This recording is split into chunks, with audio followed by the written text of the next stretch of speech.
What is up, people? Terry here from Blunt Trips, coming to you from Fairmont Cemetery here in Denver, Colorado. And today I'm out here to visit the graves of Emily and Florance Griffith, one of Colorado's biggest murder mysteries, aside from the John Benet Ramsey case. Now, Emily was huge in the Colorado education system. She founded Opportunity School of Denver, a unique school which offers job training and education for all those who wish to learn. She's just huge. I know there's schools named after her. She's big in the Colorado education system. She was born on February 10th, 1868 in Cincinnati, Ohio. Her father was a lawyer and her mother was stayed at home with Emily and her siblings. I do know that. I know Emily's sister did end up having epilepsy, and that remained a problem all of her life, actually.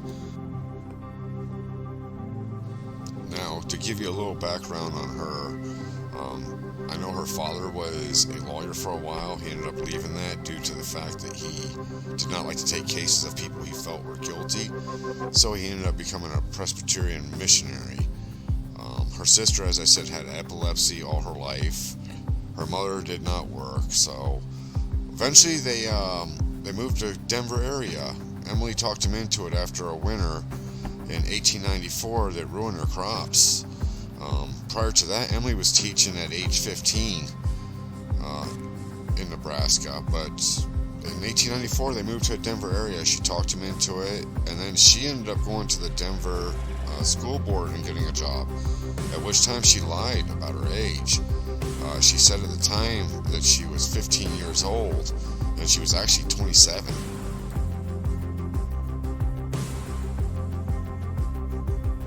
Now, she did that because she didn't want to be passed over for the job because people thought she was an old maid.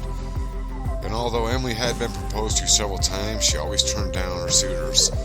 She did not want a husband to distract her from her family or her work. Emily retired to the town of Pine Cliff near Nederland, Colorado, I believe is how it's pronounced, in a cabin she shared with her sister Florance. Emily did not want Florance to live alone because of her epilepsy. Emily's cabin was built by her close friend Fred Lundy, a retired teacher from the Opportunity School she had worked with. Emily enjoyed hiking with her sister in the day, and they'd have friends over at night, things like that. Typical things you do when you're retired, enjoying life. But that all came to an end in 1947. That's when in June 18th, I believe it was, Emily's sister Ethel came to visit her cabin one evening. But there was no answer at the door. Ethel didn't think anything of it at first, left, went home.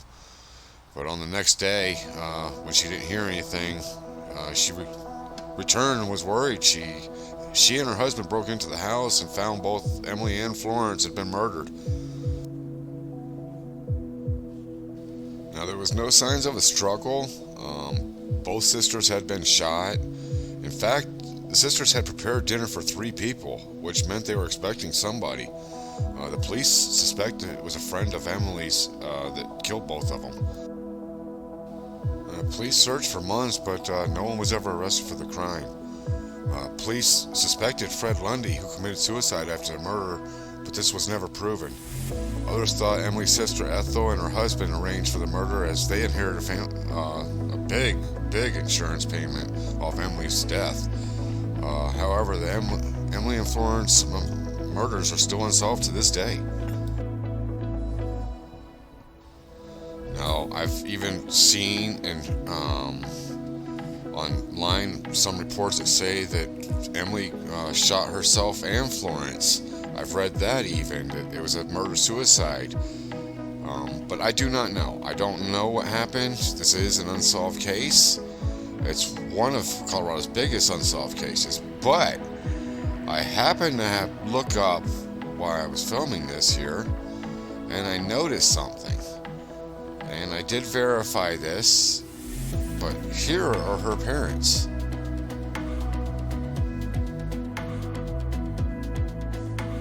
Andrew and Martha Griffith. They're 2 rows behind her. looking over her shoulder. I didn't see any other siblings around here, but I did notice these two. I did look in the immediate area and didn't see any other Griffiths.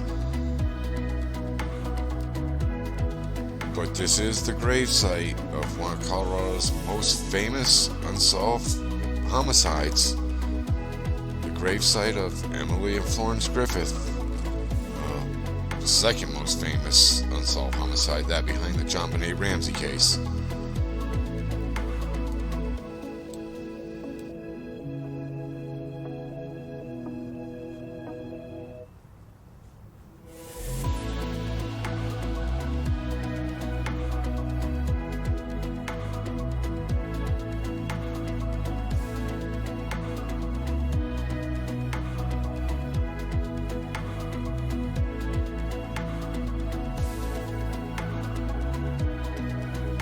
Alright, I'm going to wrap this one up here because it's about lunchtime as usual. And I'm ready to go eat. So until next episode, you all stay cool. Like, share, subscribe. Blunttrips.com